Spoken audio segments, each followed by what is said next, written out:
How's your boy doing in his sports? He won his first baseball game, first Babe Ruth League game on Saturday. So Oh, really? very proud of him. Yeah, There you go. What they is had it been like? on a It losing must, streak. it must be the end of the season, isn't it? It's called fall ball. So he played in the spring, and now it's like an extra league in the fall for kids that hope to make their high school team in a few years. I Oh, there see. you go. Well, good. I'm sure he appreciates you cheering him on. All right, very good. All right, well then let's start with our opening prayers, and we use our prayer book. So we'll recite twice in English, once in Tibet, and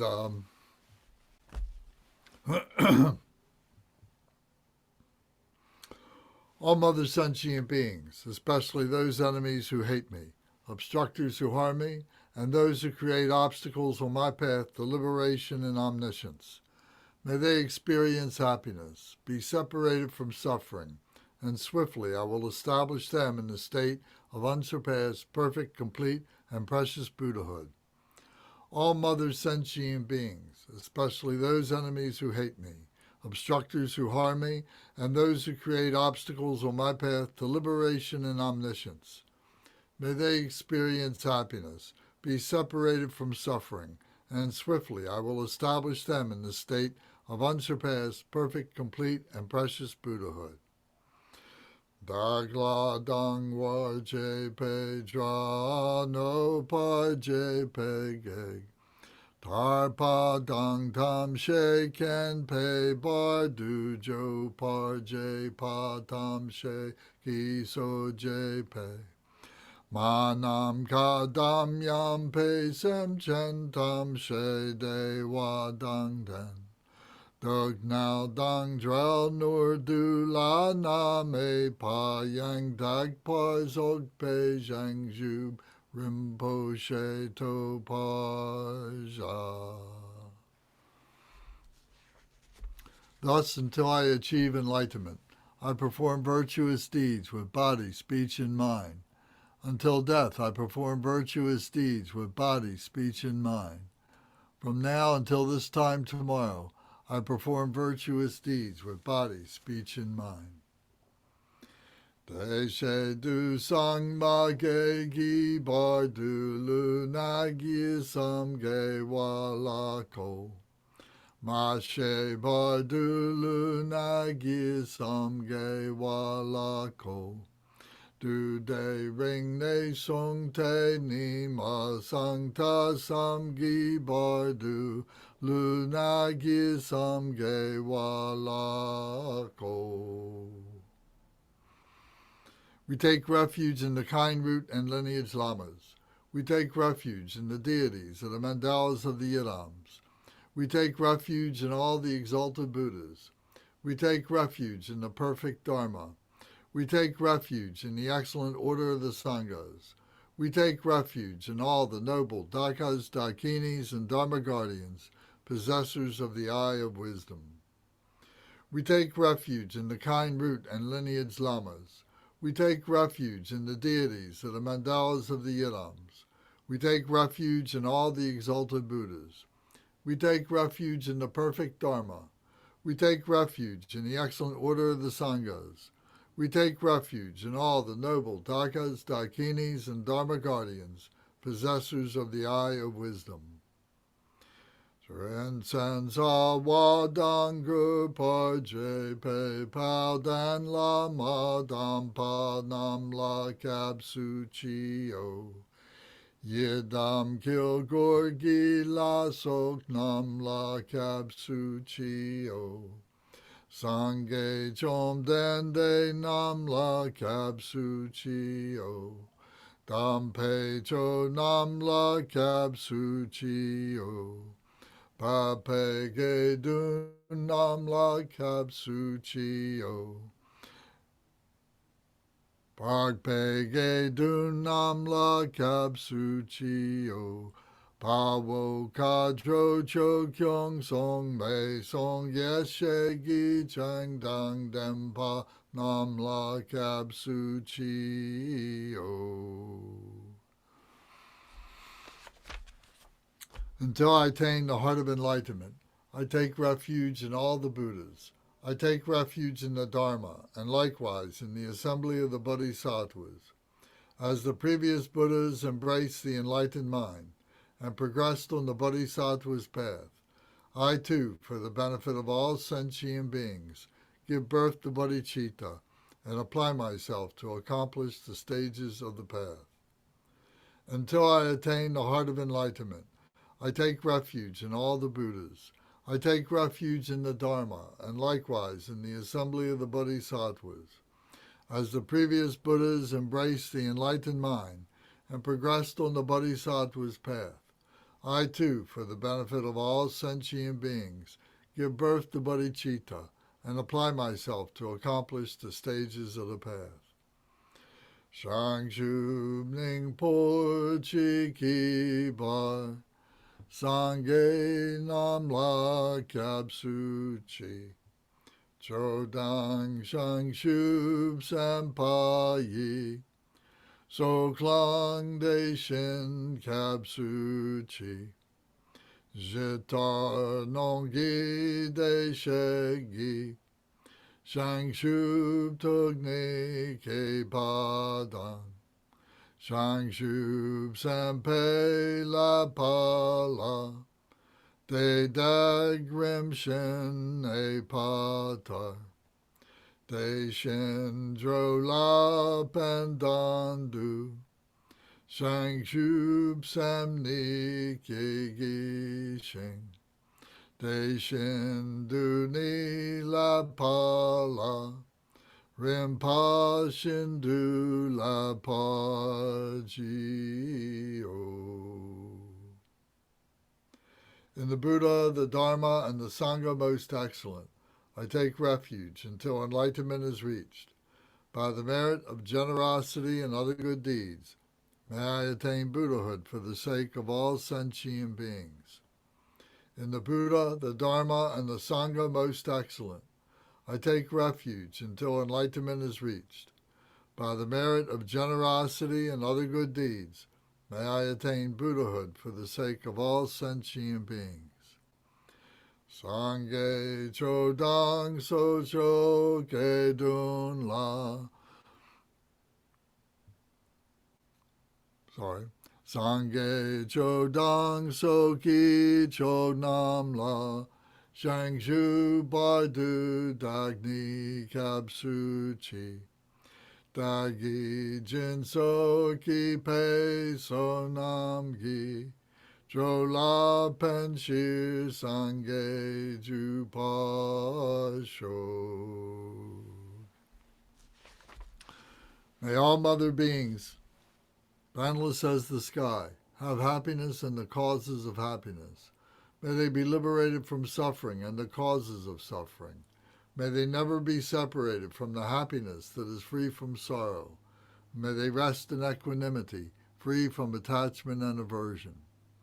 May all mother sentient beings, boundless as the sky, have happiness and the causes of happiness. May they be liberated from suffering and the causes of suffering. May they never be separated from the happiness that is free from sorrow. May they rest in equanimity, free from attachment and aversion. Ma nam ka dam yam pe sem chen tam she de wa dang de wei gu dang dem par jur chi.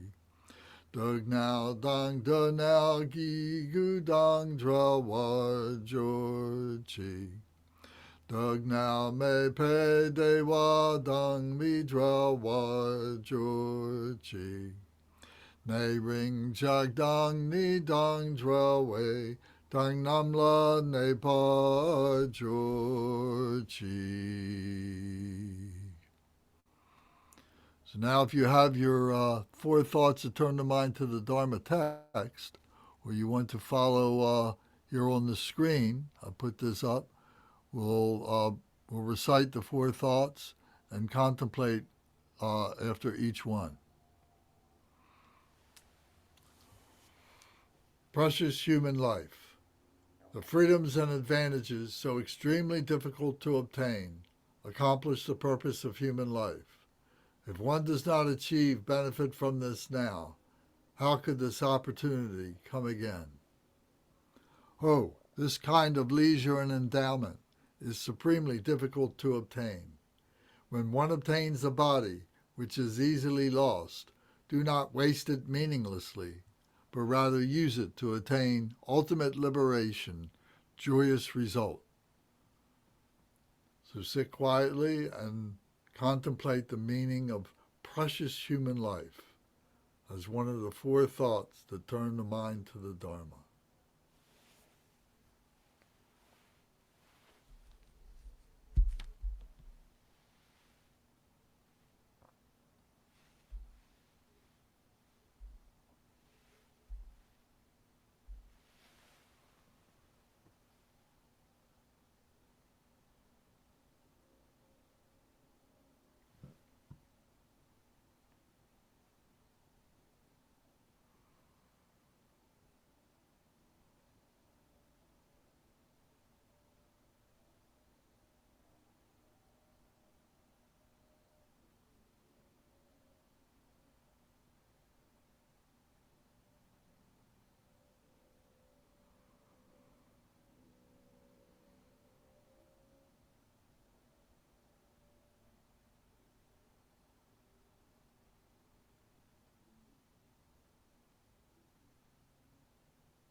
Okay?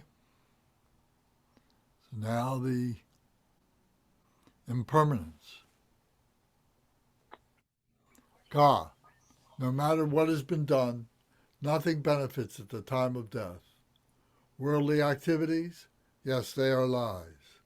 Ka, the eight worldly dharmas are like a painted rainbow. Think you can put your trust in them? In the certainty of death and knowing that nothing remains long, quickly accomplish liberation. Impermanence makes departure certain, like the shadow of the setting sun. Abandoning laziness and indifference, blaze like fire in fierce diligence. This life is impermanent, like clouds in the autumn sky. Birth and death migrators are the same as actors in a play or a dance. The life of beings is like lightning in the sky, like water falling from a steep mountain cliff. It departs quickly, quickly. The nature of all phenomena is impermanence. Death is a certainty to all who are born. Death can descend any time like a drop of morning dew on a blade of grass. Quick, it is time to make effort for the essence of the Dharma. So contemplate the meaning of impermanence.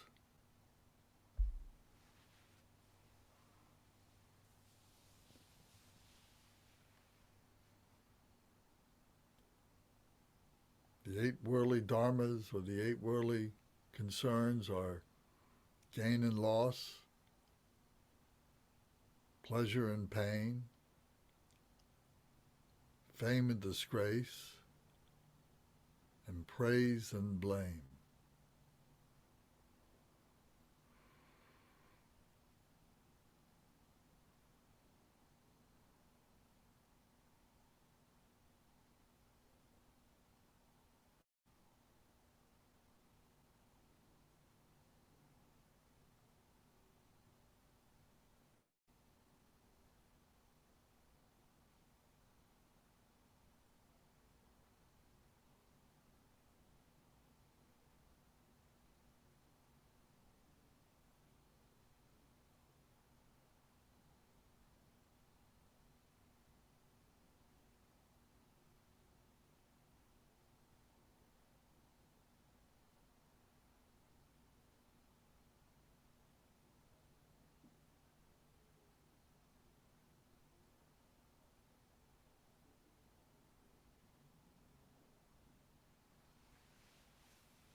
Next is the suffering of samsara. Consider the suffering of beings in the 6 realms of samsara. Doing so, great fear and dread arise in the heart. In the 3 lower realms, and even in the 3 higher ones, there is not an instant of absolute happiness. I will avoid the root cause of my samsaric existence and practice the excellent path of peace to enlightenment. Contemplate the suffering of samsara as one of the 4 thoughts that turn the mind to the Dharma.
And last is karma, cause and result.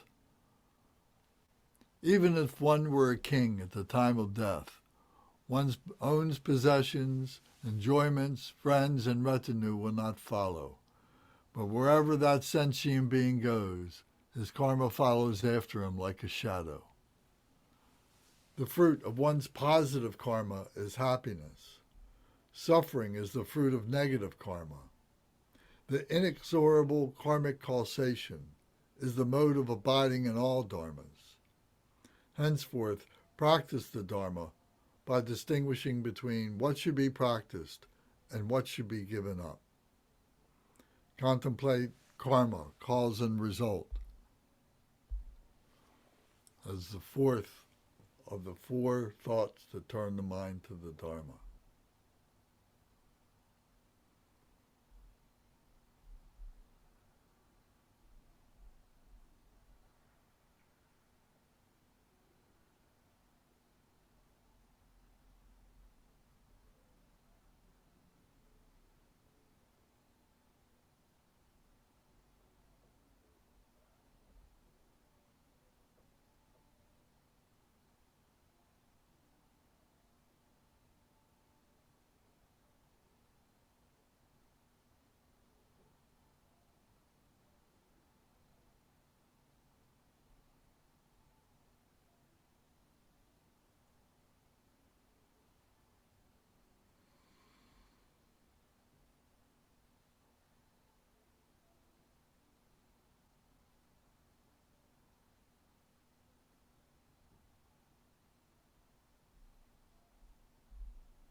Okay. Thank you very much. So what we just did was what we can do as a daily practice is go through the opening prayers like we did, and then the 4 thoughts that turn the mind to the Dharma. And then there's consideration of the stages of meditation. So we're going to get to that. We're going to talk about bodhicitta this evening. Let me ask you a couple things. First off, I'm seeing a little bit of latency with the image I have on my screen here. It's about a second or two behind me. Is it coming through okay on your screens? About the It's a same little here. delayed, yeah. It's a little delayed on my end. It is? Mhm. Okay. But can you hear me okay? Yep. Yes. Okay. Does anybody have any questions or comments about anything that we've talked about up to this point? From last week's discussion on karma, cause, and result, anybody have any comments about that? Lance, I was thinking a lot about samsara this weekend, Okay.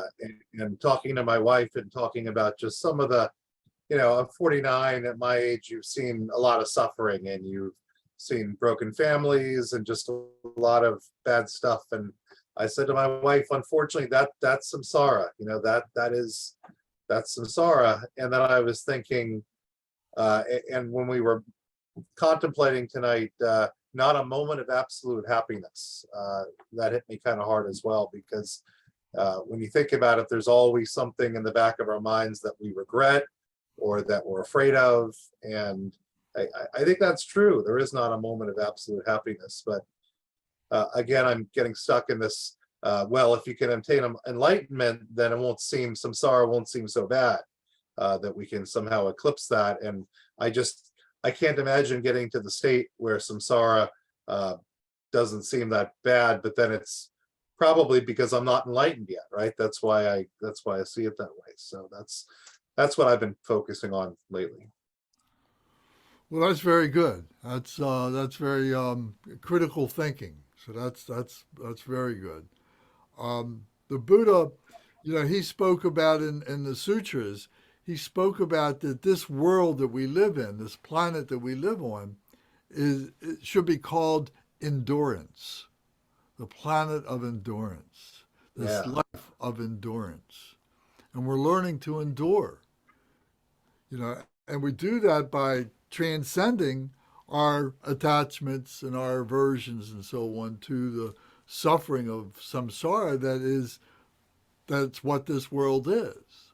So we, as enlightened beings, or as beings who are on the path to be enlightened, we're learning how to endure. We're learning how to understand the causes of things, why things happen, and then the results of things, and dealing with all that and purifying all of that. So yes, so that's very good. Thank you. Thank you.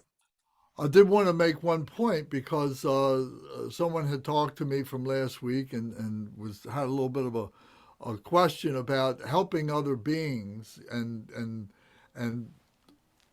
we might feel like we always want to help other beings, and we're learning a little bit about samsara, we're learning a little bit about nirvana, we're learning a little bit about karma and so on like that. And when we encounter someone who is going through suffering that maybe we have some degree of understanding with, but at the least of which we want to help them in some way, and what should we do? And we talked about that I think I said something like, well, you have to take care of yourself first, and then out of taking care of yourself, then you develop wisdom and skillful means as to how to help other beings. So it takes time. We can't rush into things. We gotta let the quietude work. Our best teachings come from our meditations, come from the Buddhas, come from the scriptures that we learn and we discuss and so on. So what we're developing is that sense of quietude, that inner wisdom that we have within ourselves, and to allow that to rise up. So sometimes when someone appears to be, going through a great deal of difficult time, and if we get involved with them, it may be an impediment to our happiness, to our quietude. It may not give them any kind of quietude. They may not understand some of the words that you're using or something like that. Sometimes it's just simply putting your arms around somebody and giving them a hug and so on. And that's all perfectly fine. But the point is that when we don't know what to do, we should just open up our heart to them and send them a blessing, send them loving kindness, send them Om Mani Padme Hung, send them a mantra of love and compassion so that that quietude can radiate to them. So does that make any sense? Does anybody have a question about that at all? Can you see the wisdom that is there being expressed?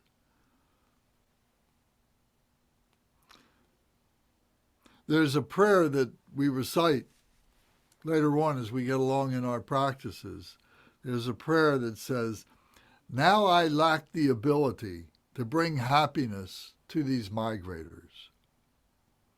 Therefore I engage my mind diligently to attain the supreme ultimate state and bring these mother beings to complete happiness.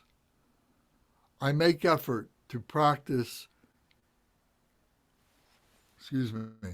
I make effort to practice the ultimate Dharma beyond conceptual thoughts. I make effort to practice the ultimate Dharma beyond conceptual thoughts." So what that means is that our conceptual thoughts and so on, sometimes, they go off on tangents. They don't quite make the mark of what it is that we're trying to do. But if we are radiating from a heart level, that is pure all the time. And that going out to all beings is what we are trying to do, is to practice the Dharma from the heart level so that it doesn't engage, it doesn't have the confusion or the contaminations of the mind. It doesn't have the ego being imprinted on it. Okay. So my picture is still has this latency issue here, so I hope it's not a problem for everybody. So tonight we're going to talk more about bodhicitta, what bodhicitta is. So first off, if you recall that in the prayer that we recite on page 6 in our prayer book are the 4 immeasurable qualities of bodhicitta, which is loving kindness, compassion, joy, and equanimity.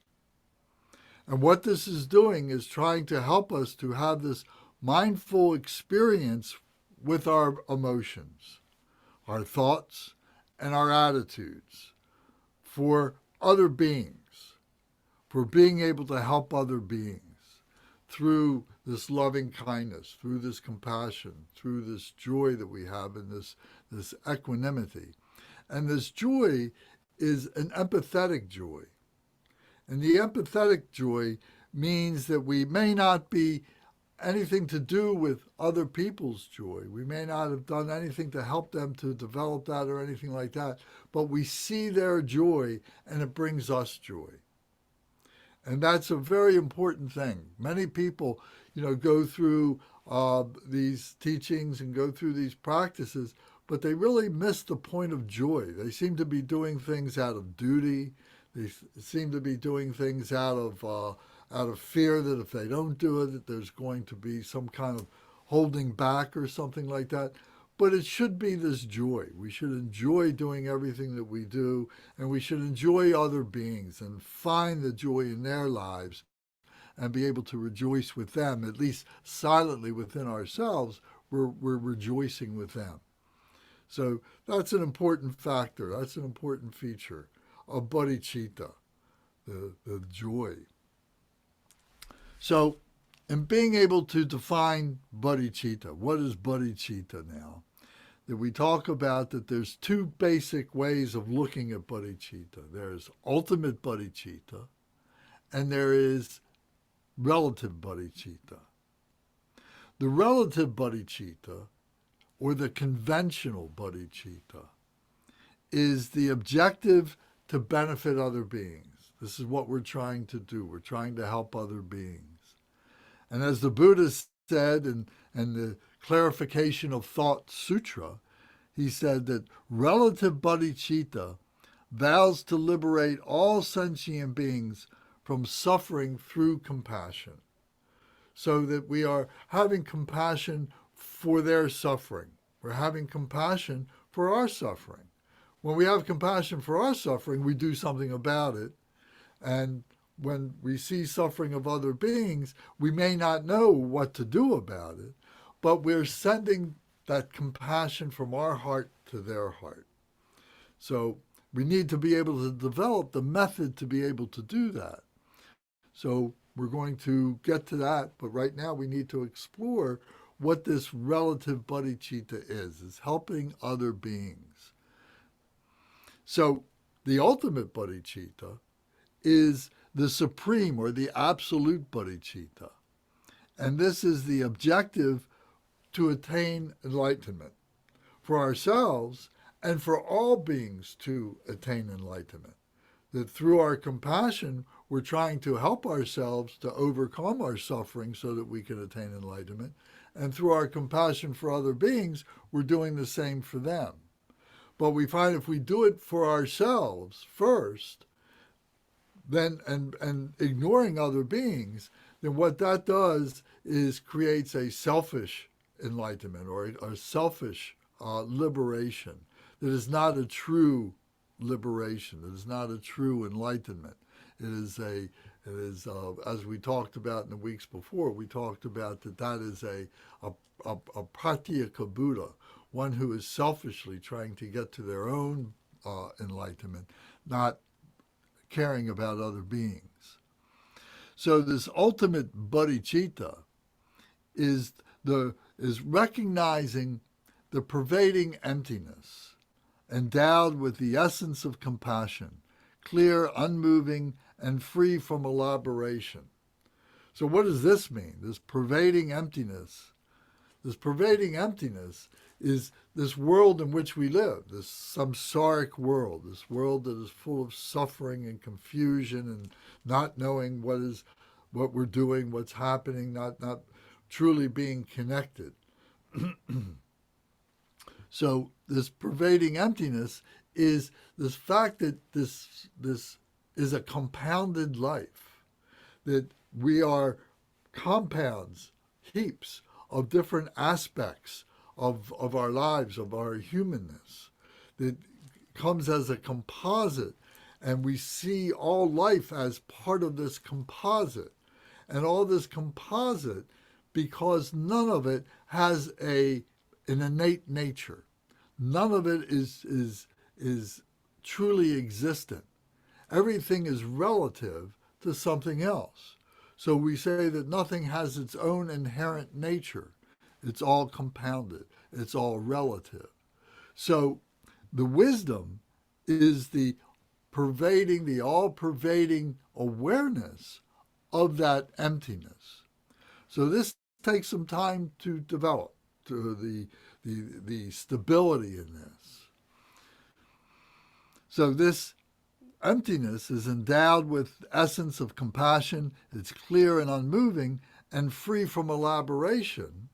But that's the clarity. That is the wisdom aspect of this. This is the ultimate bodhicitta, to be able to get to that level of being able to recognize the emptiness as it is. We say that this is the mind as such, the mind as it is, the mind as such. The mind as it is, the mind as such, is tied up in all of this emptiness, is tied up in all this phenomenal knowledge, all this phenomenal experience, and so on. And we can't see beyond that because we haven't experienced that absolute nature. And we can recognize that absolute nature through our meditations by way of the quietude. So if we are developing meditation practice, we are going through and doing as I suggest. We do the opening prayers. We do the 4 thoughts to turn the mind to the Dharma. And then we practice our breathing like we did last exercise, watching the breath, or we do the purification practice, the Om Ahung purification practice, as two examples of practice. We do that, and then we have this moment of quietude. And that moment of quietude is this all-pervading awareness of the emptiness. In this quietude, we can see that. So it takes time for us to be able to develop that, but we do it through the meditation. We do it through these practices.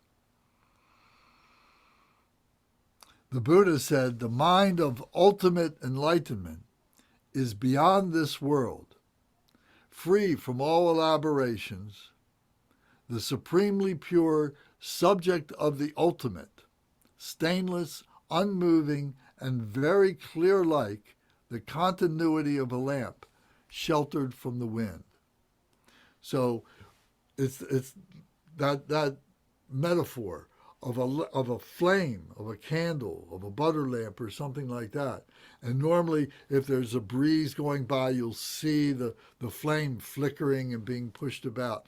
But if you have a clear vase that goes over the flame, then the winds, the breezes will not affect the flame at all. So that's what we're trying to recognize our wisdom as, that clear vase that's protecting that flame of wisdom. So we're working to do that. So when we think of bodhicitta, we think of there as this absolute ultimate bodhicitta for the benefit of all, and there's the relative bodhicitta in which we are trying to help other beings to recognize that. So now knowing that, taking that, and putting that together with the two truths. What are the two truths? The two truths are, number one, the wish to remove the suffering of all beings without exception. The wish to remove the suffering of all beings without exception, all beings without exception, by bringing all beings to full enlightenment. So this is the truth of what we're trying to do. This is the truth of bodhicitta, that we're trying to bring them to enlightenment. And the second truth is that absolute true nature, that there is this absolute true nature. The first truth I just said is the breezes that is flowing and constantly trying to make the wisdom flame extinguish. And that truth is always there. That relative truth is always there. That phenomenal truth is always there in this world. But through our stabilization of the wisdom, we're able to withstand that.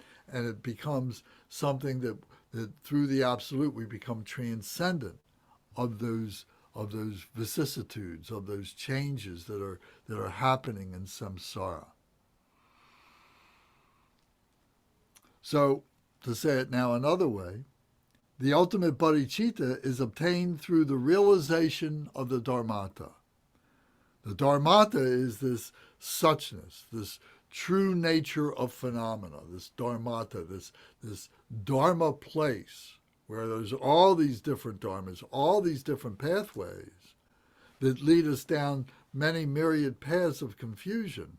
But there's also the Buddha Dharma, that brings illumination, that brings stability to the understanding of this realization of this phenomenal nature, what this phenomenal nature is.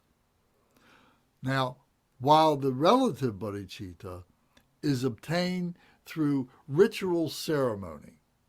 So what that means is that we are gaining our stability through going through practices, through practicing being an enlightened being. And this is what the Mahayana, the middle way practices, and the Mantrayana or the Vajrayana, the wisdom practices, are teaching us how to be able to, through these ritual ceremonies, is helping us to be able to stabilize. Now, these ceremonies are not anything that is real complicated or real confused. It doesn't have to be. It's very simple deity yoga, visualizing ourselves as the deity. So this is what we're practicing on the weekends, on Saturday when we come down to Dharma Surya. And we're putting it up on Zoom for those of you who can't be with us. We're not recording it, but we are making it live for people who want to be able to see it, who live far away and so on.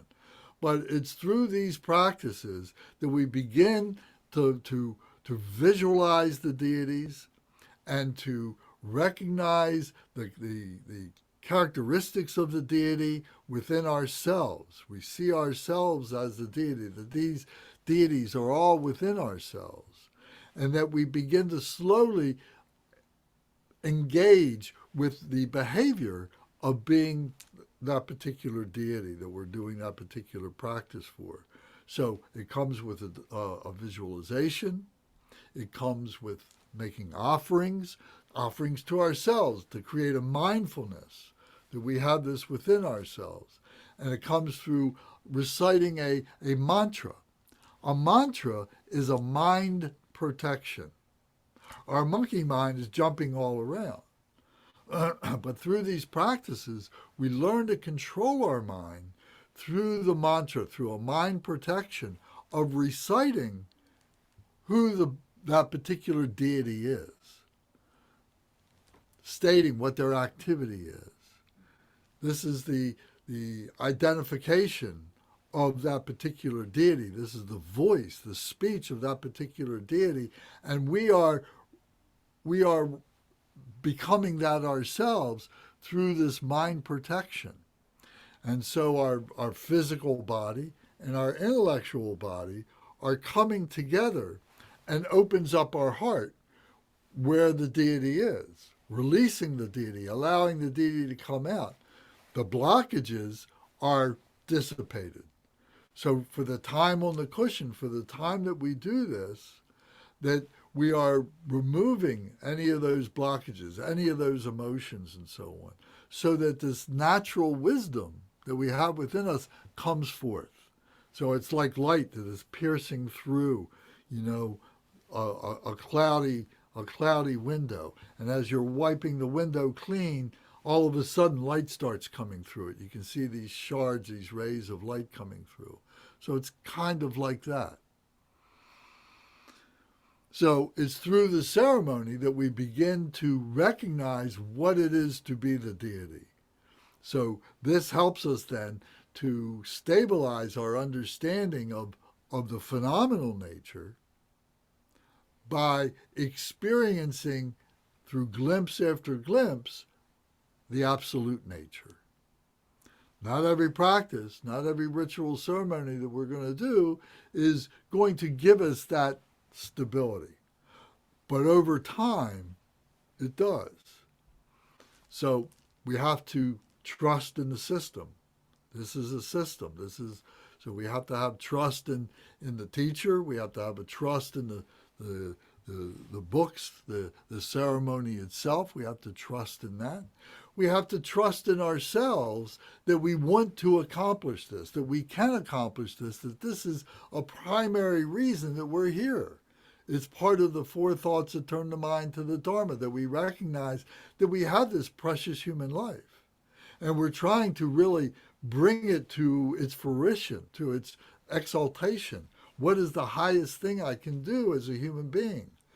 And I know that I have this within myself, and I'm trying to do that. So I have this faith in myself that I can do it. I just need to learn how to do it. So we're trusting in the system, we're trusting the teachers and so on to help us to do that. And then when we have those moments of clarity, when we have those moments where the light comes shining through and we have a realization, then we're having the clear faith that, oh yes, this is working. I can see that it's working. I can see that I'm changing. I can see some of these nuances of what relative bodhicitta is, what absolute bodhicitta is. I can understand the two truths. I can recognize the two truths and so on. It may not be perfectly stable, but we're starting to get familiar, more and more familiar with it. And we know that we can go into a practice, we can go into a meditation, we can go into a contemplation and bring it back up. So we may do our practice, and let's say we spend an hour doing a practice, and we're feeling really good. And then we go outside and we get in our car and we're driving down the road and we go to our jobs or school, whatever it is that we do, and we start having all these challenges and confrontation. And then we lose that stability of what it was that we gained while we were on the cushion. But we say to ourselves, oh, yes, this is what does happen in samsara. I understand this, but I know that I can go back to that stability. I can go back to that realization. I can go back to that wisdom nature and bring that back. It hasn't left me. I've left it through my interruptions, through my coming to work and doing all these things that I do and so on. Eventually, you're able to take that meditation with you all the time. And you bring the meditation, you bring the bodhicitta with you wherever you go. And you become stable despite the fact that there's all these interruptions, despite the fact that there's all these confusions and so on, that you remain stable in that. And that's what we really want to work for. That's when we become a practitioner, and that we move from being a practitioner into becoming a yogi or a yogini. The word yoga in Sanskrit means in union. So in union, we are in union with that absolute nature. We are in union with that deity yoga within ourselves, with that deity being that we've done those practices with. We are in union with it, and it's perfectly stable.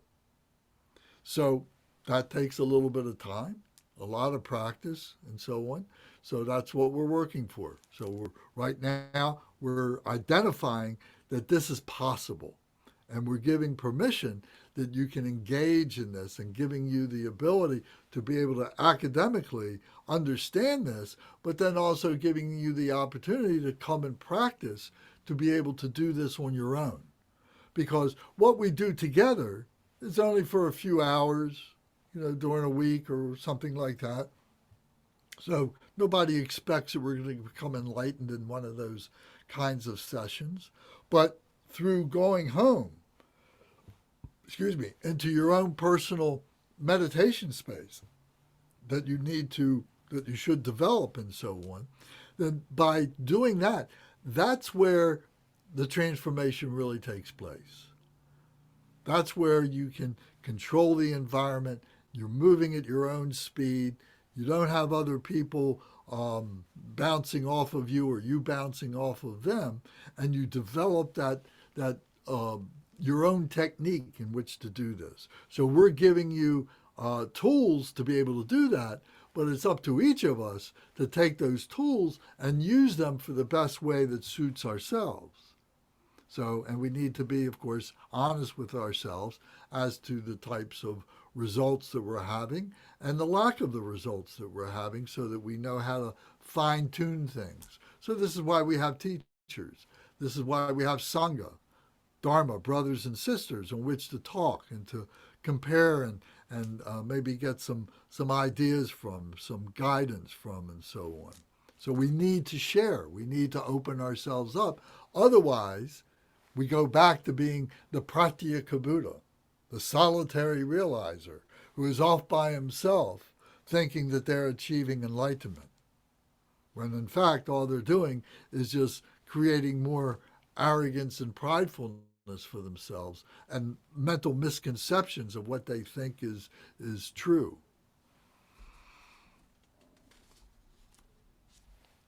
So this emptiness, another way of expressing this emptiness, is the lack of inherent reality of a phenomena or a person, that it is empty of its own true nature. the lack of inherent reality, that something is real, that we begin to recognize ourselves as being temporary, compounded, phenomenal beings. In 50 years, 100 years, we're not going to be here. It's temporary. This table is going to change. It may not be here for 50 years. This technology that we have, it's not likely to be here 50 years, and so on. So we see everything is all compounded nature, and it's all empty of a true reality, a permanent reality, an inherent reality, inherent being permanent, that is before birth, that is that pure, that is not born, that it does not die. So this is what emptiness refers to. And so this emptiness itself is a concept. And it's a concept of understanding phenomenal nature. So it's something that we come back to over and over and over again. Nobody expects anybody to grasp this and to be able to really comprehend it and be able to abide by it in this session or any session coming up, right away. All this that I'm talking about now is chapter 9 in the Jewel Ornamental Liberation. So you can go and you can read all this. Everything that I'm talking about right now has been extracted from that chapter. So I'm just trying to animate it for you, to bring it to life for you. But it's our individual investigation and our individual participation and engagement in this practice, you see, that makes the difference. So now we come to this part here that we have to trust.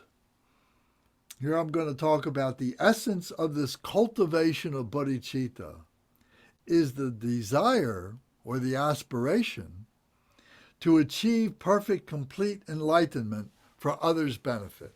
So this was the relative truth, that we're doing this for the benefit of others. And there's 22 similes in order for us to kind of begin to recognize what this is. So this may sound boring. It may sound laborious. It may sound unnecessary to you. But really, this is right out of Gampopa's teaching in this book. And if it's there, it must be of great import. And it's us who says, oh, this is childish. I don't need this. I'm much wiser than this. And we wind up taking this for granted. So what I'd like to do now is I'm going to recite these 22 similes. And what I'd like you to do is to sit in the meditation position. Keep your back straight and your eyes closed. And please just listen. And I'm going to try and go slowly enough that you can capture a mental image of each one of these similes. And then maybe this will give you inspiration to open up the book yourself. And if you have it's in this booklet, the outline booklet that we prepared. It's in this booklet as well.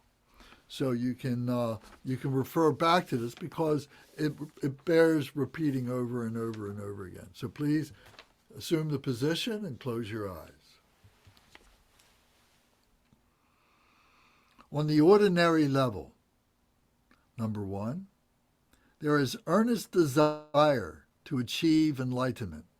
It is like the earth, the basis of all good qualities. The earnest desire to achieve enlightenment is like the earth, the basis of all good qualities.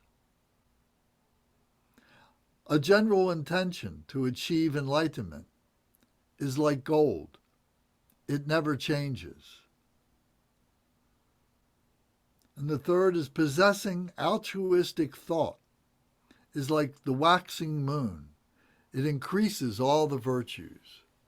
So these are similes of bodhicitta. What bodhicitta means. Like the earth, like gold, like the waxing moon, it increases. Now, at the path of application, taking this bodhicitta and applying it to our life, is possessing earnest application is like a fire. It burns away obscurations of the Buddha, blockages of the Buddha. So the path of application is like a fire that burns away the obscurations, the blockages of not recognizing your Buddha nature. Now, the 10 bhumis. The 10 bhumis are the levels of the bodhisattvas that we go through, that subjects for the path, for the path of insight and the path of meditation that we follow. So we possess perfection of generosity is like a treasure that satisfies all sentient beings. Bodhicitta is like a jewel mine, the source of all precious qualities. Possessing moral ethics is that jewel mine. Bodhicitta is like the ocean that is not disturbed by undesirable conditions. Possessing patience. Possessing perseverance, bodhicitta is like a vajra, an indestructible, so solid it cannot be destroyed by any means. A vajra is this indestructible wisdom that cannot be destroyed. Bodhicitta is like Mount Meru, not scattered by projected thoughts, possessing meditative concentration. So Mount Meru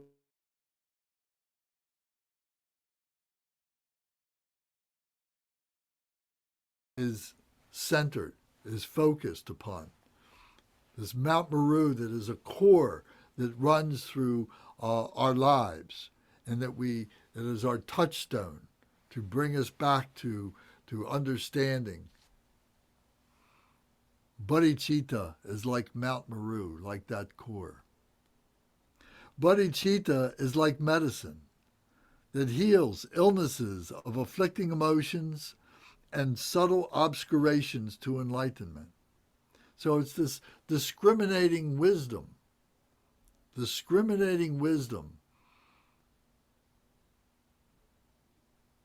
Critical thinking is like medicine that heals our illnesses of the afflicting emotions, that is jumping our mind from one thing to another, and the subtle obscurations to enlightenment. The thoughts, the ideas that we've got this, that we understand this, that we have these mental obscurations of pridefulness, of egotistical thinking that we know more than what the masters know. Bodhicitta is like a spiritual master, never forsaking benefit of all sentient beings at all times. And this spiritual master has great skillful means, who knows how to talk to each one of us, who knows how to instruct each one of us, who knows how to guide each one of us, although each one of us has different characteristics that have to be navigated. But the spiritual master has this bodhicitta that is never forsakes sentient beings and their complexities and their confusions. Bodhicitta is like a wish-fulfilling jewel that accomplishes all aspirations. So the aspiration prayer that we recite, like a wish-fulfilling jewel, accomplishes all the aspirations for liberation, for the benefit of all sentient beings, this wish-fulfilling jewel. Bodhicitta is like the sun, the strength of the sun that fully ripens trainees. The heat, the wisdom heat that nurtures us and allows us to grow comfortably. Bodhicitta is like the melodious sound of the Dharma, giving inspirational teachings to trainees. This primordial wisdom of the bodhicitta, the primordial wisdom, this wisdom that is so pure it's unborn, is like the melodious sound of the Dharma, giving inspiration teachings to trainees. So the bodhicitta is like that. Just hearing the word bodhicitta is able to transport us to a transcendent level, to make us recognize that there is this holy enlightened mind that is within ourselves. Then there is the special path of a bodhisattva. The bodhisattva is the holy enlightened being, the one who is on the path to enlightenment. And here we are approaching very close to that threshold of enlightenment. So here, bodhicitta is like a great king who can benefit others, sentient beings, without any restriction. The king is sovereign. No one is above the king. And the bodhicitta is like that, giving us wisdom, guiding us, giving us inspiration, possessing a special clairvoyance that sees through all space and time with this great wisdom in order that we may be able to have benefit from bodhicitta. And bodhicitta is like a treasury, a storehouse of many virtuous accumulations where great merit and perfect wisdom is stored away. Bodhicitta is like this treasury that we can go and we can open up and at any time that we need to be able to refresh ourselves and to nurture ourselves and to give us sustenance of our true nature, this loving kindness, compassion, joy, and equanimity, like a treasury to give us strength to be able to carry on and do the things that we are trying to do for the benefit of all other beings. And bodhicitta is like a highway that the noble ones follow and will be followed by others. This pathway, this of the noble ones, of all the great bodhisattvas, of all the great yogis and yoginis, all the great Buddhas themselves, is like a highway that possesses the branches of enlightenment, that all the different branches of enlightenment are on this highway as we pass through the intersections of these branches and be able to recognize the crossroads and being able to take the correct pathway when there is a diversion to one direction or another. So bodhicitta is like a highway that takes us along the path to our liberation. And bodhicitta is like a conveyance. One can smoothly proceed. One can, without deviating into samsara or nirvana. So possessing compassion and special insight is like a conveyance. The special insight, this compassion that we have is like a conveyance.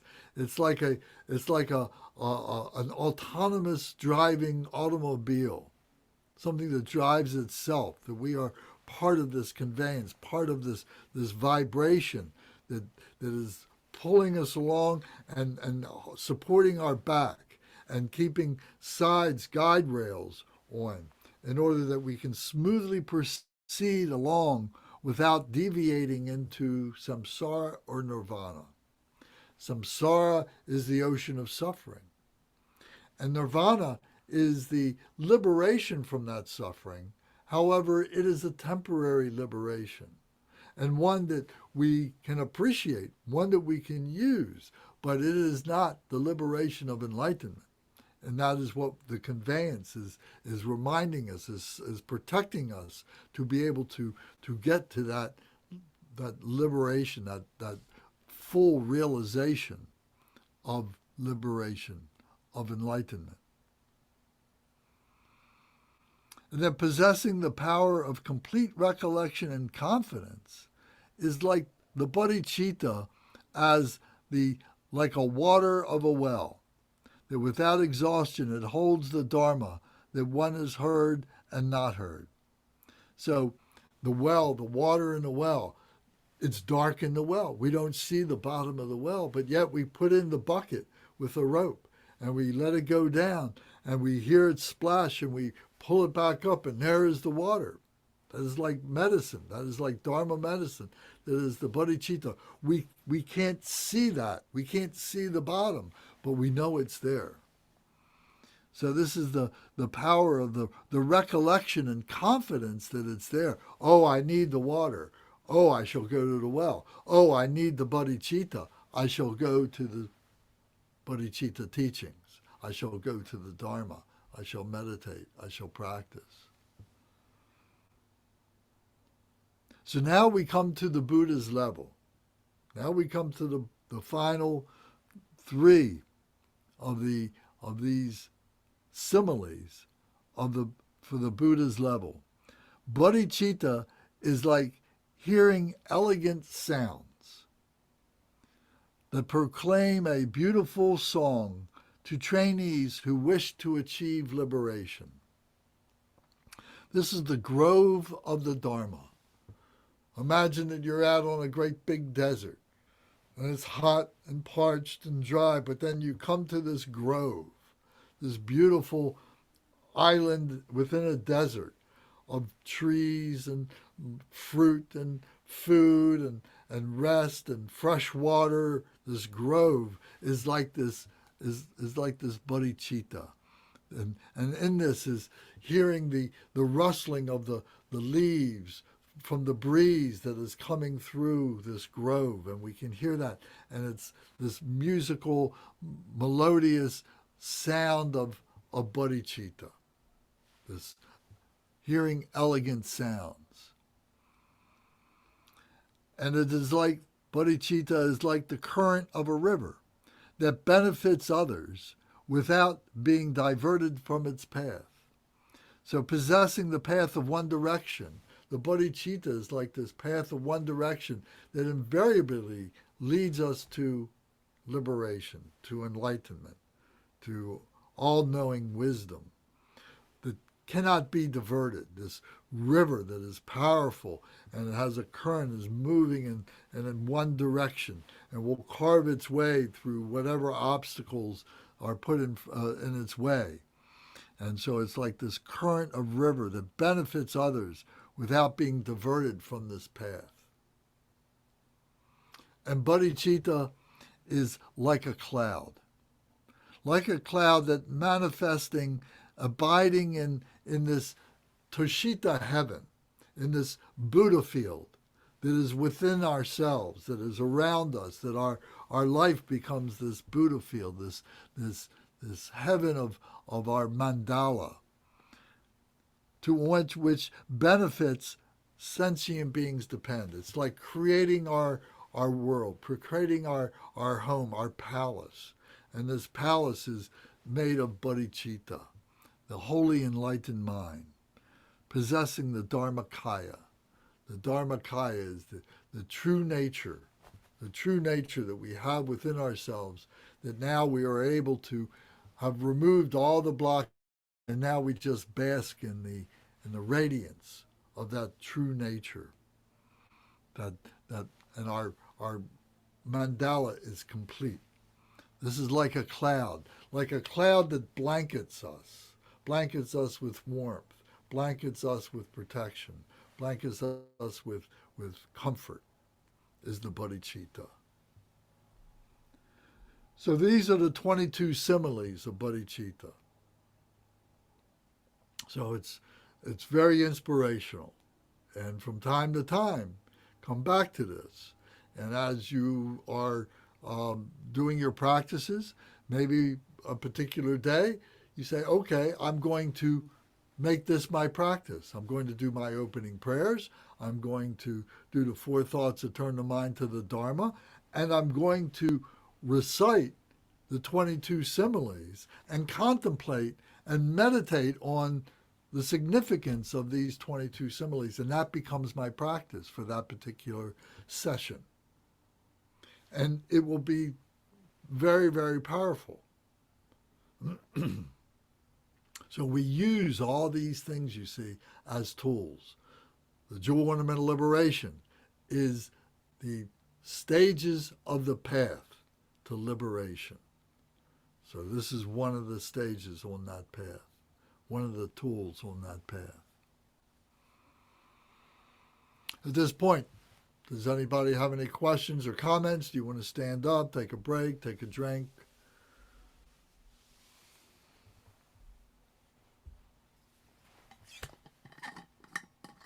I'm going to have a drink.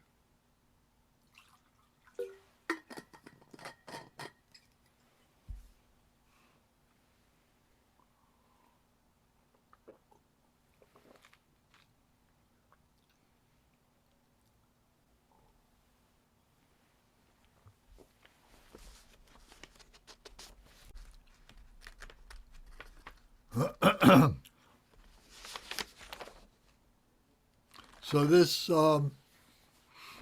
this talk tonight is talking about the academics, talking about what bodhicitta is, and giving you a reference point where you can go to refresh your memory and to be able to stabilize your practice on bodhicitta. And you've heard us talk about bodhicitta so many times. And coming to know through your own experience, not through vicarious experience, but through gnosis, to experience bodhicitta, the holy enlightened mind. And once you have it, once you recognize it, you never lose it. It may get blocked up, it may get suppressed, but you then know, oh, it's there. I know it's there. I have the clear faith it's there, and I can bring it back up again.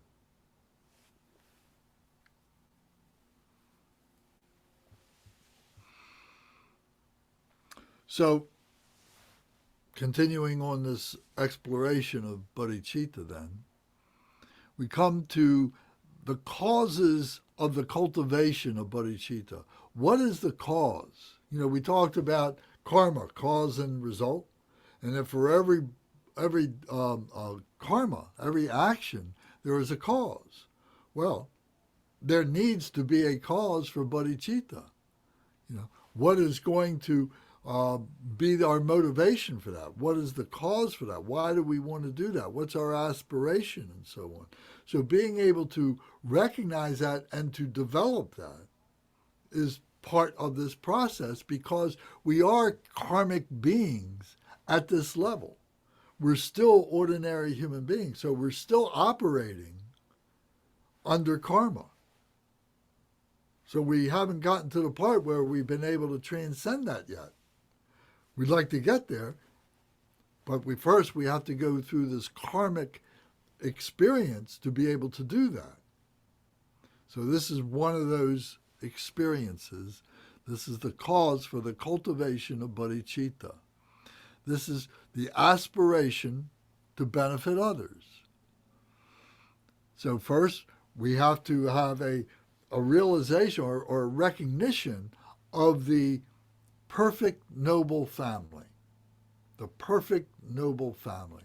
And the perfect noble family is the family of the Buddha, the family of the Mahayana, the great vehicle, the great way, the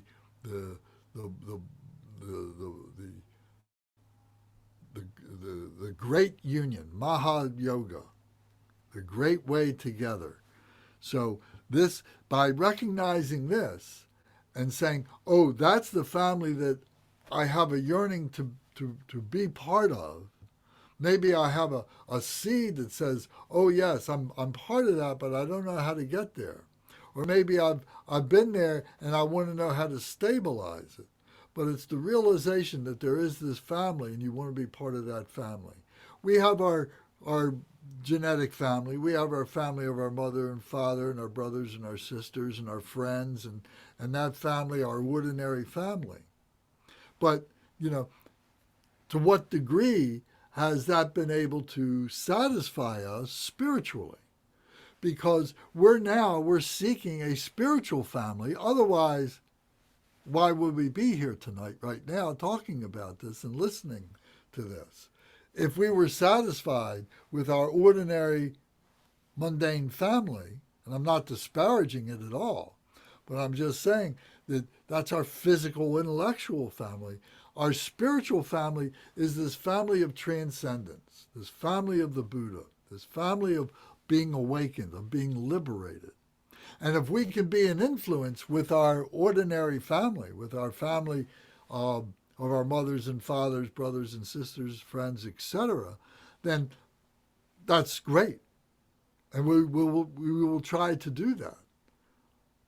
But meanwhile, we still recognize that there is this noble, perfect family that we're trying to understand more.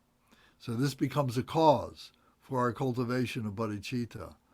And so that we also, a cause becomes to fully attend the Buddha, the Bodhisattvas, and a spiritual master. That we begin to recognize that all this ceremony, all this ritual stuff, you see, is developing mindfulness.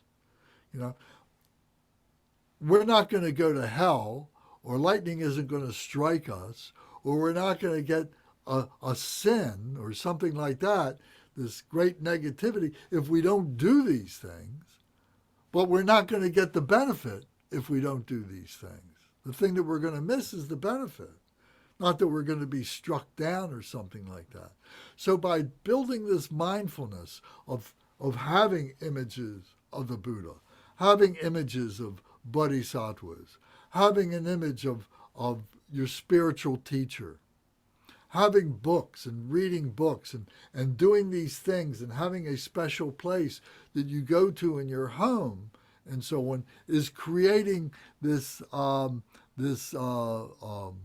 attendance in your mindfulness to the practice, to the articulation of the wisdom.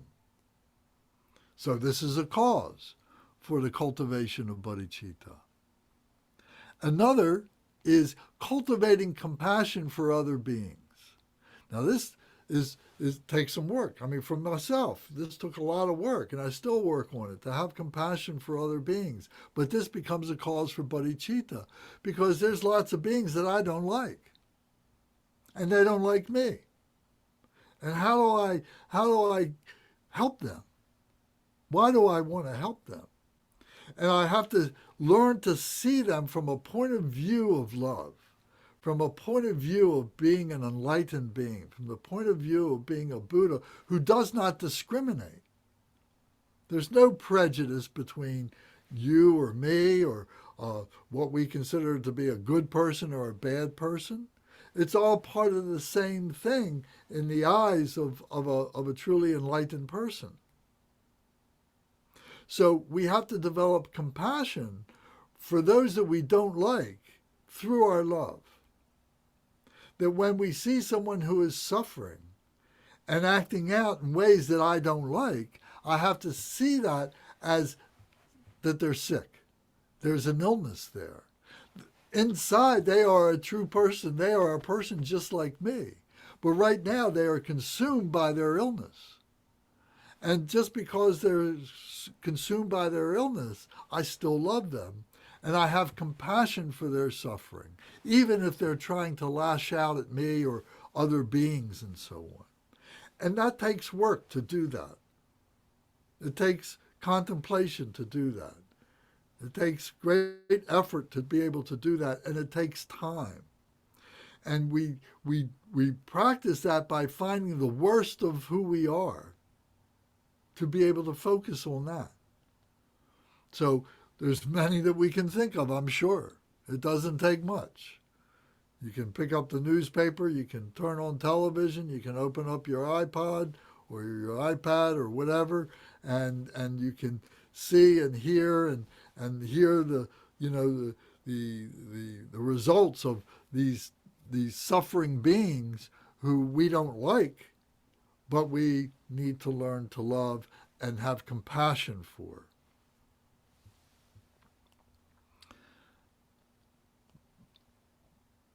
The inspiration of a spiritual master is a great cause.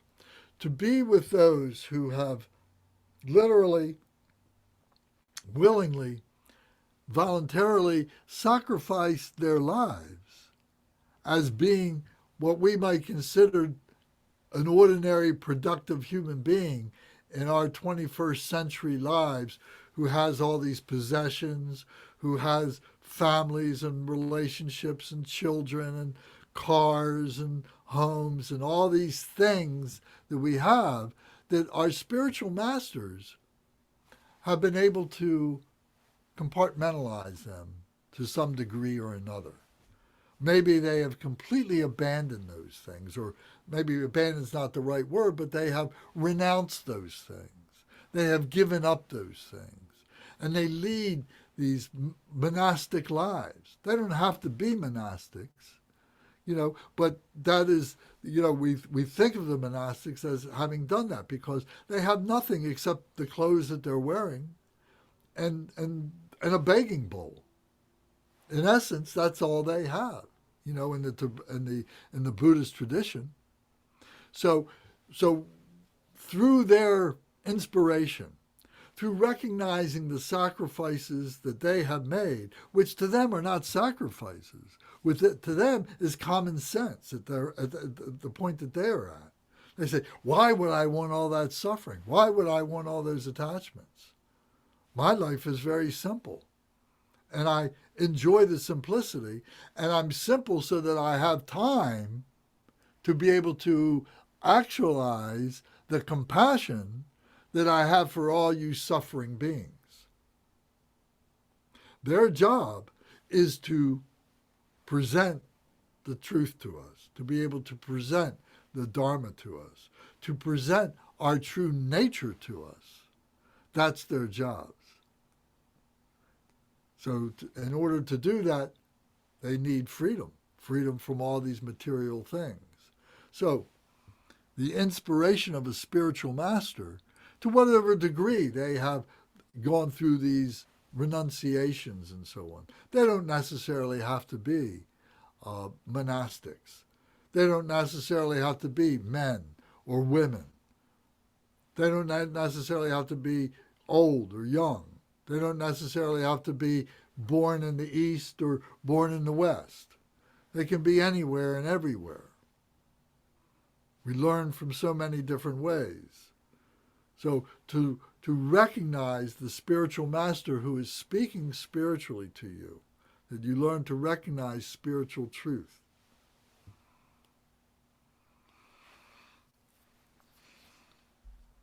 So it's said by one of our great masters, so those are the four causes of the cultivation of bodhicitta. The perfect noble family, to fully attend the Buddha's bodhisattvas and spiritual master, the cultivation of compassion for all sentient beings, and the inspiration of a spiritual master. So those are the four causes for the cultivation.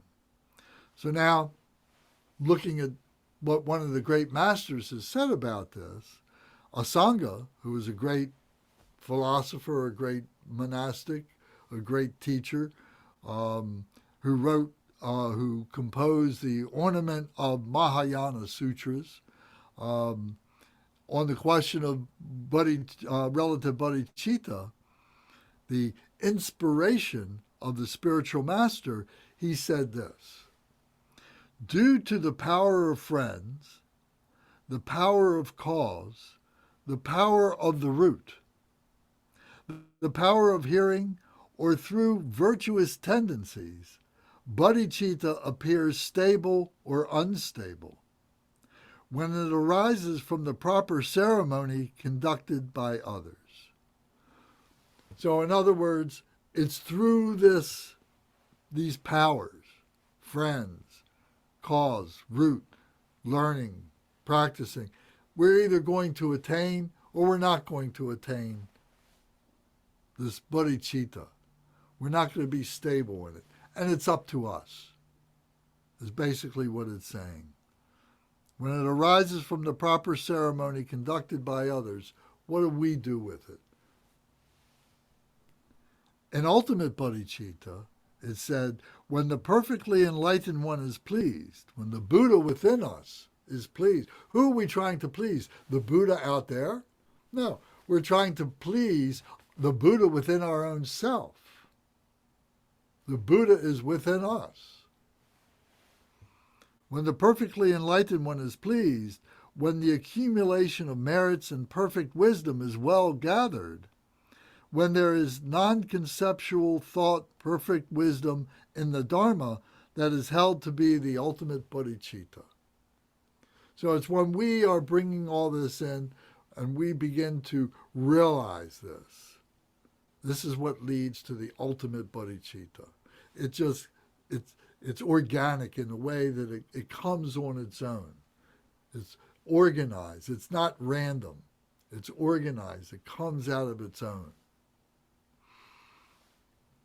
So in other words, ultimate bodhicitta is achieved by reading scripture. Ultimate bodhicitta is achieved by reading scripture, by studying, practicing, contemplation, and realization, meditation.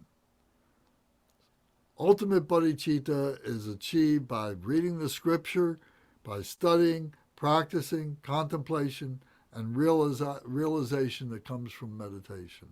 That's where ultimate bodhicitta comes from. Where do we do all of that? We do that in relative bodhicitta, in phenomenal nature, in our everyday lives. And so we transform our everyday lives into ultimate bodhicitta.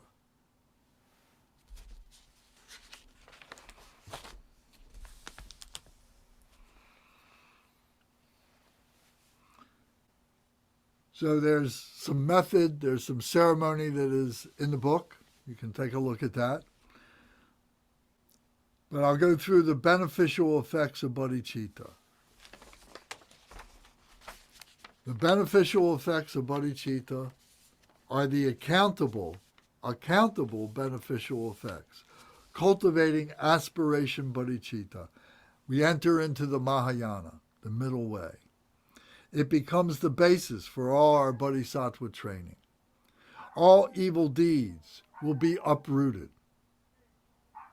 Unsurpassable enlightenment becomes rooted. Unsurpassable enlightenment becomes rooted.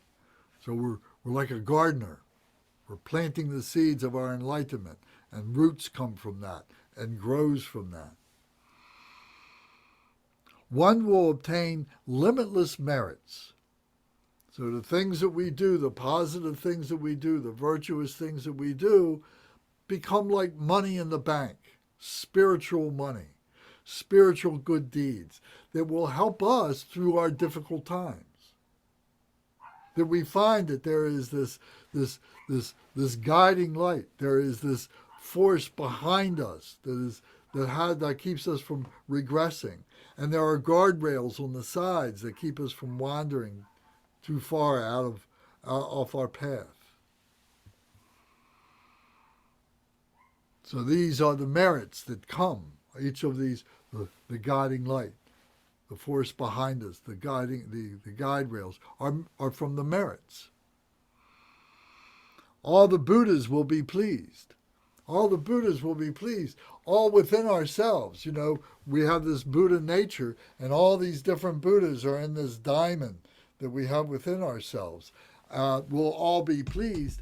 And those Buddhas that we meet, those Buddhas that we commiserate with, our other friends and so on, the Buddhas within them, our Dharma brothers and sisters, that their Buddhas that are within them will be pleased. They will see the progress that we're making, and it will inspire them. And one becomes useful to all sentient beings. So we become useful in very profound ways that are unimaginable without this sense of spirituality. And one quickly attains perfect enlightenment. That we perfect enlightenment, perfect liberation, perfect awareness of who we are as human beings and how it is that we can liberate ourselves from the migration through the ocean of suffering.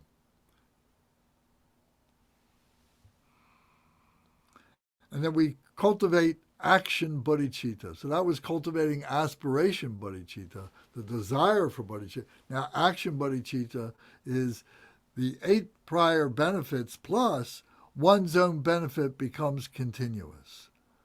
And the benefit for others arises in various ways. Suffering of sentient beings is dispelled, they are established in happiness, and the afflicting emotions are cut.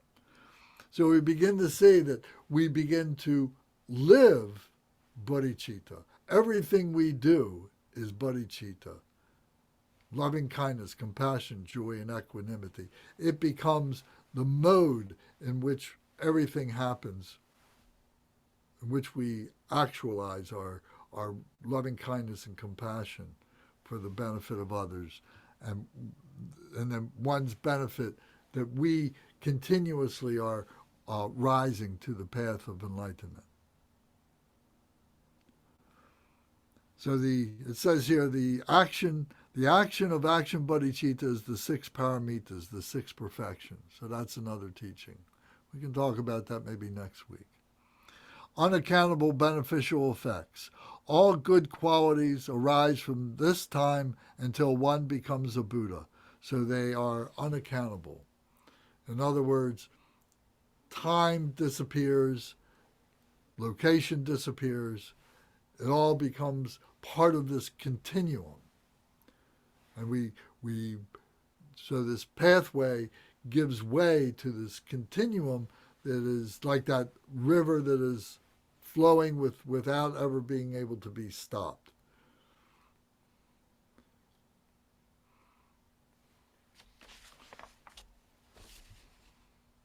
So does anybody have any thoughts about this? Any questions? I think it's good to talk about this a little bit now because I've been talking for the past hour and a half or so, and you need to express yourself a little bit. So please speak up. Brendan? I've studied Taoism a little bit. It reminds me a lot of the description of the Tao, like a river that just flows. Absolutely, yes. The Taoism is really great. Taoism, yes. I study that too. It's very good. It's like empirical Buddhism. It's a Buddhism without all the Buddhist references. Carla, what did you think of this, bodhicitta? In my head, it's so hard to get there, if there's a there. But for example, all these spiritual teachers who has become enlightened, and if you become enlightened, you come back to the normal world. How do you do that? Like, I don't know how to explain that question, but it's we're gonna attain it. But if we attain it, we can't describe it, but we get glimpses, what you said. So then you come back to the real world. And I don't know, it's a little bit confusing. Well, through how does it change us in our behavior? How do we, are we behaving, out of our heart mind, or are we behaving out of our brain mind? Is there a change there? Can you recognize that change? In other words, how can we recognize a Buddha? Like if we would meet Jesus or meet Buddha, oh, that's a Buddha, and Jesus is a Buddha, and I think an enlightened being, human. Where are the other ones? Where are the other ones? What do you mean? The other Buddhas, the other enlightened ones. I know we're us, potentially. But I know I get confused because I think there's somewhere to get to, and there is no somewhere outside to get to. It's inside. Mhm. Correct. So, the analogy that we always use is this diamond, that our true nature is this diamond that's in our heart center. And this is like our life force. And this diamond has many facets to it. The diamond is made of bodhicitta, the holy enlightened mind. This is the big mind at our heart center. And these facets are all the different Buddhas and Bodhisattvas who are the activities of that bodhicitta. The healing, the protection, the compassion, the wisdom. All these different activities of these different Buddhas are all within us. And that's why we do the deity yoga practices, to recognize that that's within us.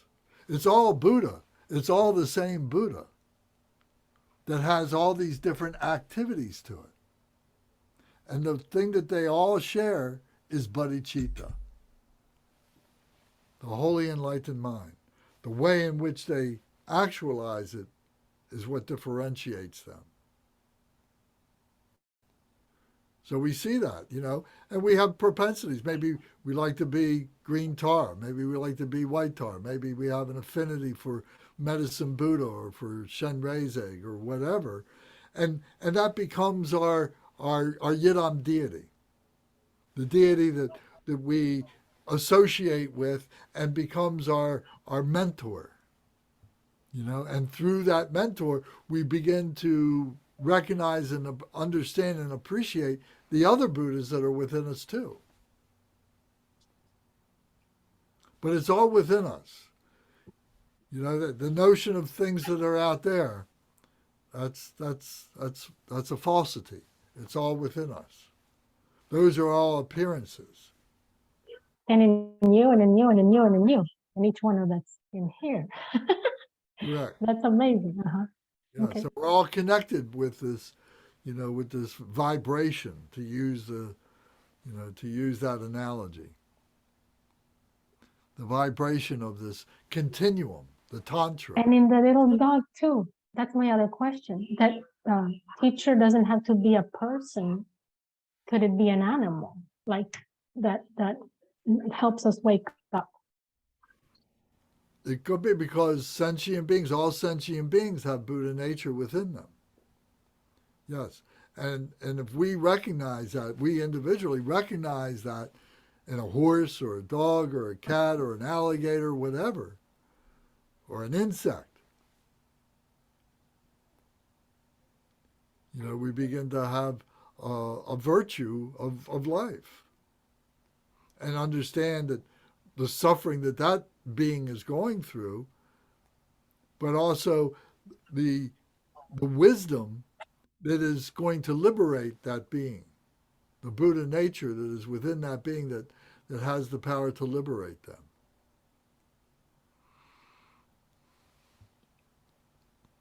Thank you.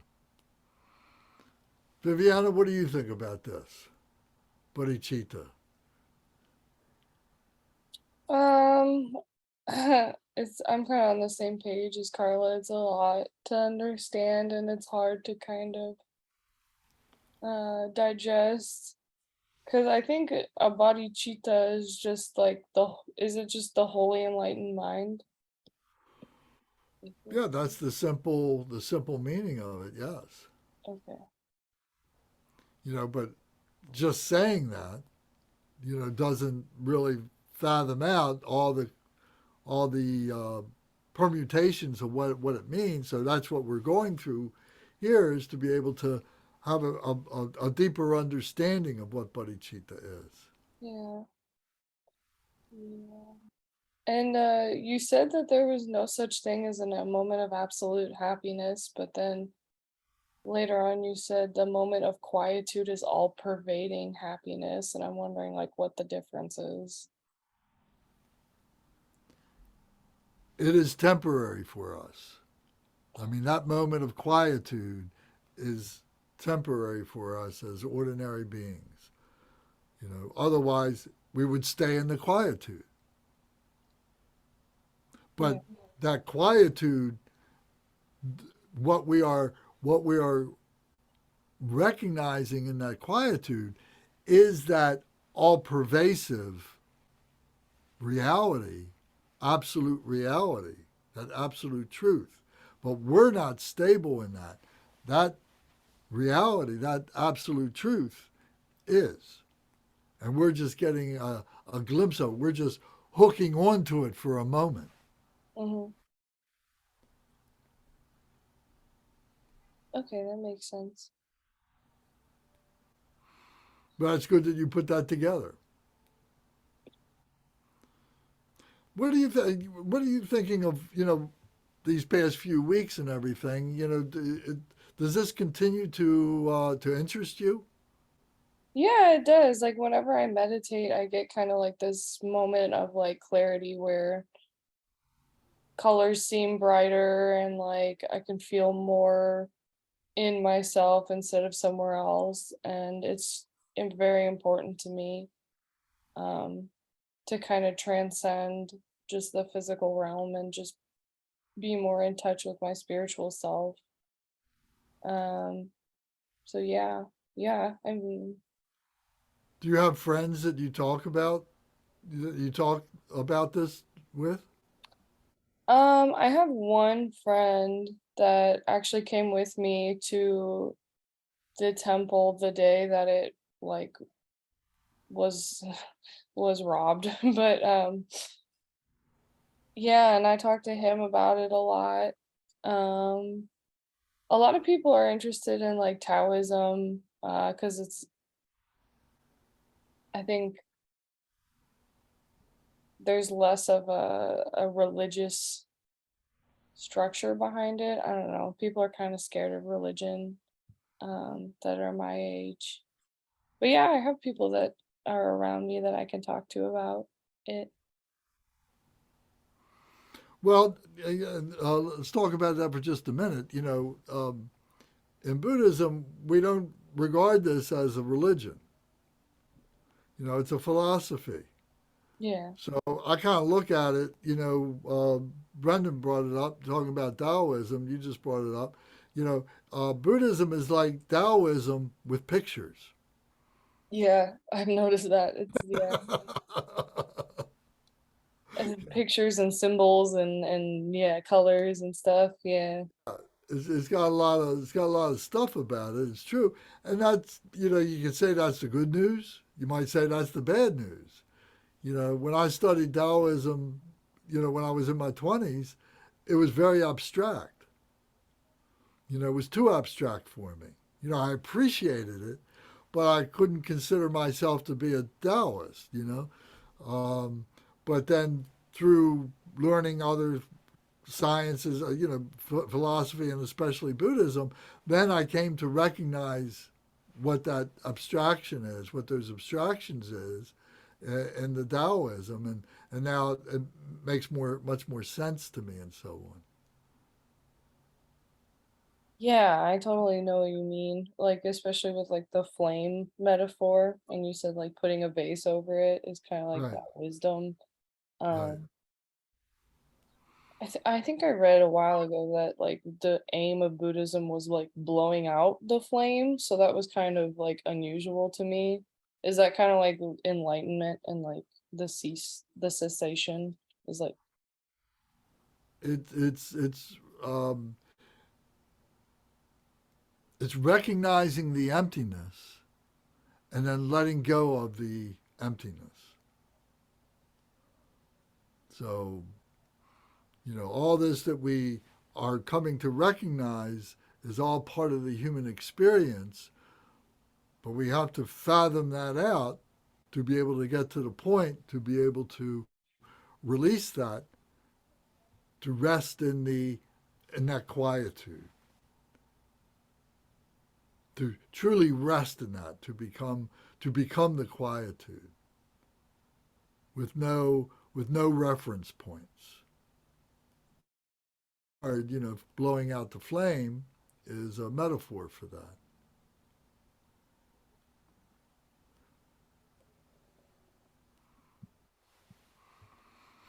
Thank you. That was good. Thank you. Zara, would you like to comment tonight? Are you with us?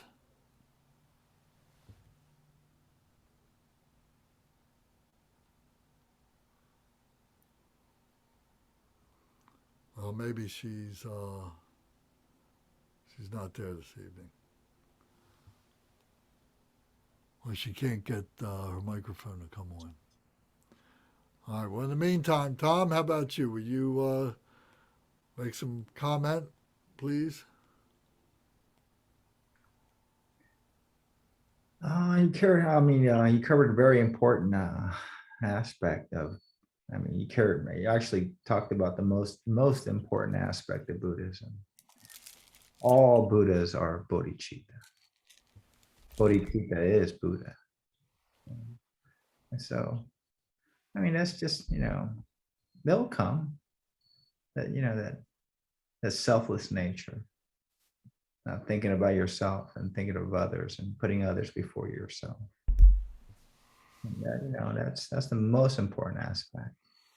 It's not just about us, it's about for others, always putting others before ourselves.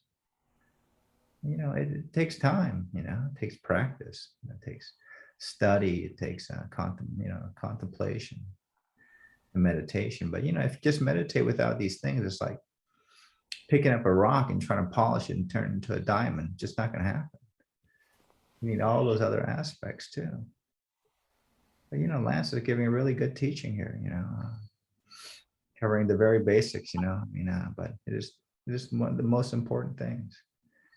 And to it's like what he's doing, is try to teach you daily practice. And that's so much more important than going to a temple once a week or going to a teaching once a week. That's your daily practice, getting into that groove every day. The moment you open your eyes every morning, realize, oh, this is another opportunity. What a wonderful opportunity we have today to maybe awaken. And let me get to my practice. It's not going to just happen on its own. You have to have effort. It'll happen. Don't worry. It will happen.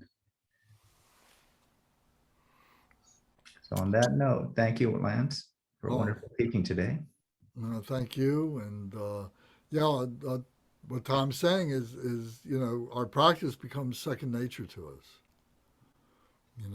When we get up and whether we do it first thing in the morning or we do it, last thing at night before we go to sleep or, before dinner, after dinner, whatever time, it should be a routine. And it becomes second nature that if we don't do it, we miss it. We get renewed from it. We get reborn from it. We go through a process from it. And it connects us with what it is to be a human being and what it is to be a realized human being, a spiritual human being, and recognize the Buddha nature within ourselves, and maybe it connects us with other dimensions that we know we can't articulate, we can't fathom, and not that that should be a reward for us, but nevertheless, why not? If it's, I guess we could ask the question, are we here only for this life? Do we want to come back to this life? If there's another life, what do we want that life to be like? Whether it's in another dimension or it's back being a human being in this dimension. So those are fundamental questions that we each have to ask ourselves. So part of the four thoughts that turn the mind to the Dharma. And depending on the answer to that is what determines the rest of our lives. So thank you very much. I really appreciate you being here. And if you have any other questions, don't hesitate to let me know. And we have one more session, I believe, in this 8-week cycle. I have to check my calendar downstairs, but I think that this was the 7th of the 8th. And so next week we'll be continuing our talk, and then we'll start a cycle over again. But in the meantime, we're coming down to Dharma Surya on Saturday. This Saturday we're going to do practice again. So we're trying to establish a routine of doing practice together to help support a daily practice. That's why we do come together once a week or once every 2 weeks to help us do that. But just like Tom said, the goal is to be able to do it at home on your own. Okay. Is it the Yes, we'll same be, Zoom, 101 this one? yes, Or is we'll it be on the same Zoom on Saturday, what time? 10 o'clock. 10? Okay. Yeah. Okay. So 10 Okay. o'clock, and we'll go till 4 o'clock or so in the afternoon, taking a lunch break at around 12:30 or so. All right, so unless anybody else has a comment or question that you'd like to discuss. Okay. So part of our stabilization of our mindfulness is using these prayers. So we did the opening prayers to set our motivation. We just received this teaching so that we can expand our intellectual understanding of what bodhicitta is and how it affects our lives, etc. And now whatever merit we have gained from this, whatever wisdom, whatever skillful means that we have gained from this, now we are dedicating that merit for the benefit of the enlightenment of other beings. So these are the dedication prayers in which we do that. And this is a very important part of the practice. And even if you come and have to leave early at any time, you should recite these dedication prayers for yourself, even if you're leaving a session early, so that you're sealing that session, you're sealing that loving compassion and so on, and not letting it be disturbed by emotions that you might experience when you leave the center or leave your home or whatever. Okay, so we begin on page 18. Dorje Chang, Talopa, Naropa, Marpa, Milarepa, Dormolorgampopa, Pagmadrupa, and Lordri Kumpa. Please bestow upon us the most auspicious blessing of all the Kagyu Lamas. By this virtue may I achieve the all-knowing state, and may all who travel on the waves of birth, old age, sickness, and death cross the ocean of samsara by defeating all enemies, confusion, the cause of suffering. Bodhicitta, the excellent and precious mind. Where it is unborn, may it arise. Where it is born, may it ever increase higher and higher. Where it is born, may it not decline, but ever increase higher and higher. I pray that the Lama may have good health. I pray that the Lama may have long life.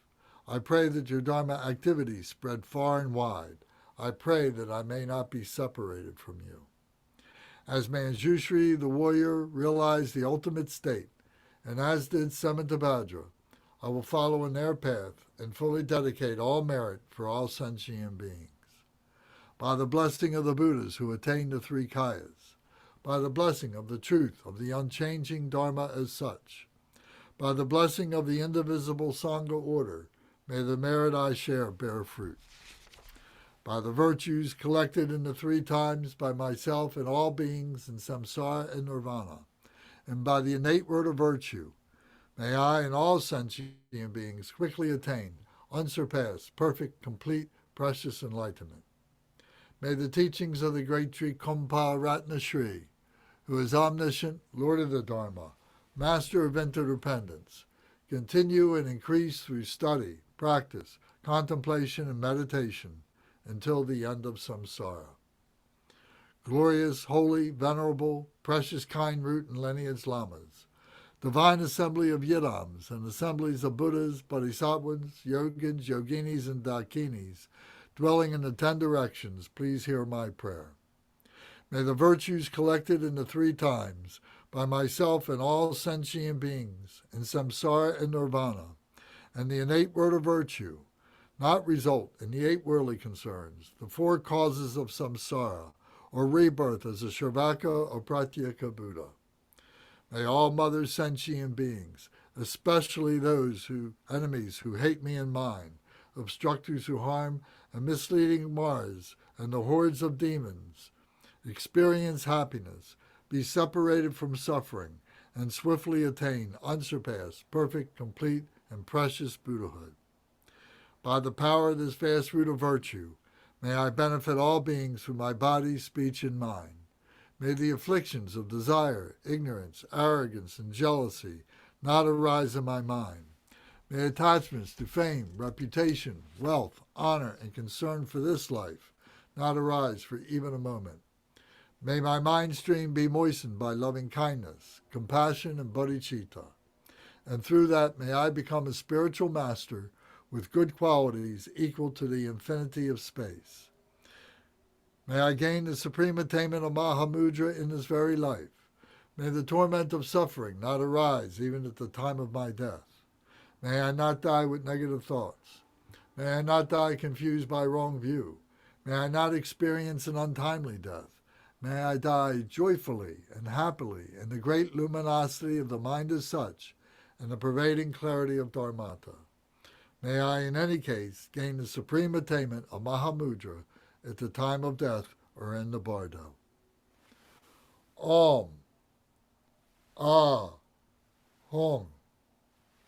Om. Ah. Hum. Om. Ah. Hum. May my body, speech, and mind become inseparable with the body, speech, and mind of all the enlightened ones for the benefit of all sentient beings. Thank you all very much. Look forward to seeing you next week. I did. Thank you, everybody. Thank you, everyone.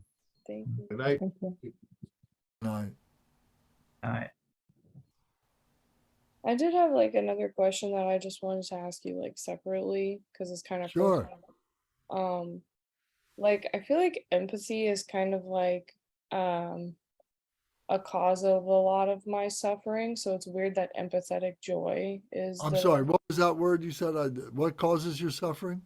empathy, Empathy. like having over empathy for others, and like I'm very absorbent of like other people I and see. like their what they're going through and stuff like that. So I was just wondering. When Like, you have empathy, are you feeling what you think they are feeling, or are you having sympathy for them? probably sympathy, like feeling bad for them and feeling like I should be doing more or something like that. I don't know. So the empathy is recognizing what they are going through, their suffering, and seeing it within yourself. The joy is seeing what they are going through and seeing that joy within yourself. So is it like that, or is it more like pity? Mm, no, I'd say it's more like empathy, like recognizing what they're going through and seeing it in myself too. Okay. So that's fine and that's good. That's natural. The question is, how do we deal with that? Yeah. How do you help? So what do you think the choices are to help? I mean, I think that's just something that's out of my control and just kind of like letting go of it. That's what I like thought the answer was just like, God grant me the serenity to accept the things I cannot change, the courage to change the things I can, and the wisdom to know the difference. Like, just, yeah. Well, how about sending them loving kindness, compassion, joy, and equanimity from your heart to their heart? Mm-hmm. You know, like the Omahong practice. Were you with us when we did the Omahong purification practice? Mm-hmm. And first we purify our body, we purify our speech, we purify our mind, and then we send that light to all beings to help them purify. Yeah. You know, so that's a very spiritual thing to do. That is that is can be very effective. You know, depending on you and depending on them. But that's a very profound spiritual practice to engage in to help them.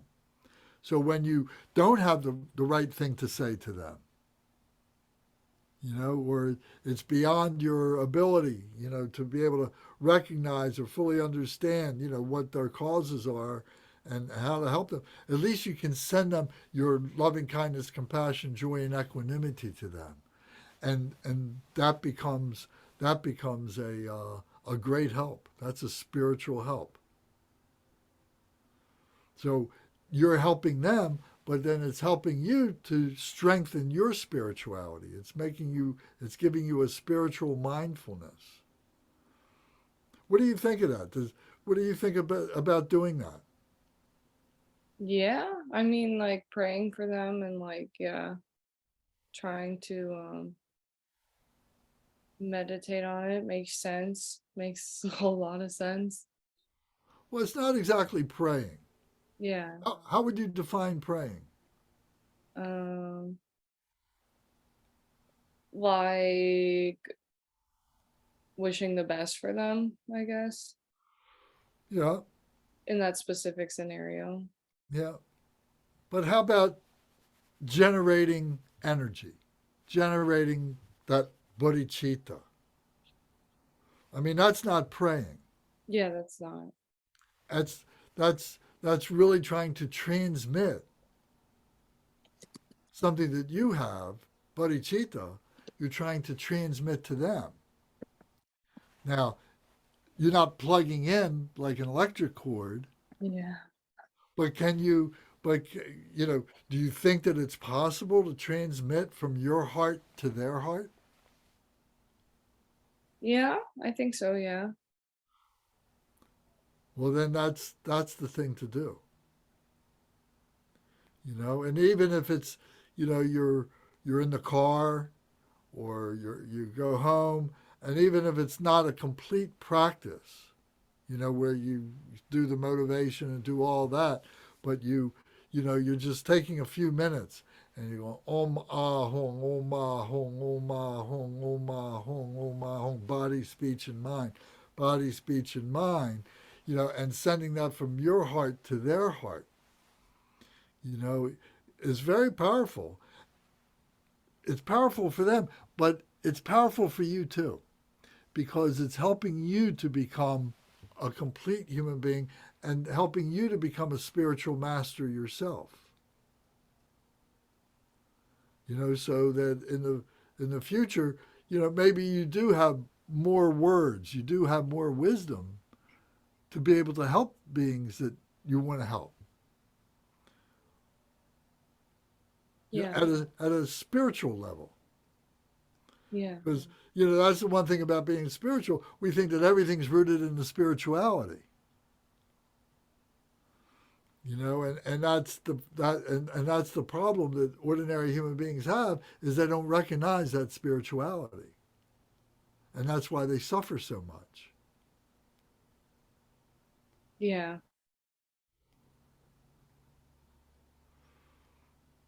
So if we are able to transmit that spirituality, that vibration, that's a great help.